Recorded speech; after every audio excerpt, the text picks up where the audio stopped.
Halo pemirsa setia Fibis News, jumpa dengan saya Alfred Pakasi dalam program Fibis News Domestic Market Review and Outlook periode 11 sampai dengan 15 Oktober 2021.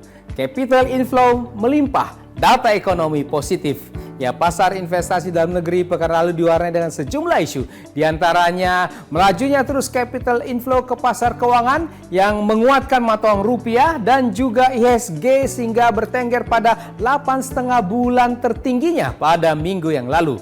Sementara itu, cadangan devisa RI pada bulan September dilaporkan kembali mencatat rekor tertinggi sepanjang sejarah. Di sisi lain, rendahnya kasus baru COVID-19 serta tingkat kesembuhan yang tinggi telah menjaga terus optimisme pasar. Untuk korban virus di Indonesia, berita resmi terakhirnya sudah sekitar 4.225.000 orang terinfeksi dan 4.057.000 orang yang sembuh dengan tingkat kesembuhan yang tinggi 96,02% dan 142.000 lebih orang yang meninggal. Untuk minggu berikutnya, isu antara perkembangan pandemi virus corona ini, prospek pemulihan ekonomi dalam dan luar negeri nampaknya akan kembali mewarnai pergerakan pasar. Seperti apa dinamika pasar hari-hari ini? Berikut detail dari Fibis News Domestic Market Review and Outlook periode 11 sampai dengan 15 Oktober 2021. Ya baik, kita awal dengan pasar modal Indonesia.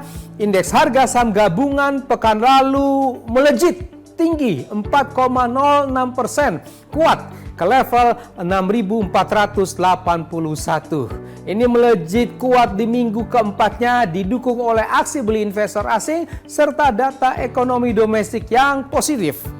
IHSG berikutnya minggu depan kemungkinan akan agak diintip profit taking karena sudah berada di sekitar overbought areanya. Mata uang rupiah pekan lalu juga menguat cukup signifikan 0,58% secara mingguannya ke level 14.222 rupiah per US dollar. Rebound kuat dan cukup signifikan, bahkan sempat mencapai level 3 minggu tertingginya, kemudian terkoreksi di hari terakhir pasar di tengah dolar yang cenderung memang sedang bullish. Untuk minggu depan kemungkinan rupiah ini akan meneruskan penguatannya. Ya, harga obligasi pemerintah Indonesia jangka panjang 10 tahun terpantau stabil saja secara mingguannya. Ini terlihat dari pergerakan turun tipis yields obligasi pemerintah dan berakhir ke level 6,350% pada akhir pekan. Terjadi di tengah aksi beli terbatas dari investor asing di pasar SBN. Sementara itu yields US Treasury terpantau dalam uptrendnya selama 7 minggu terakhir ini.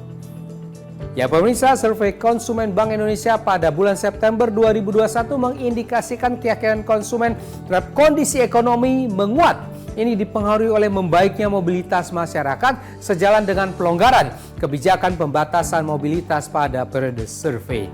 Hal ini juga tercermin dari indeks keyakinan konsumen data September 2021 yang tercatat 95,5 yang meningkat dari bulan sebelumnya.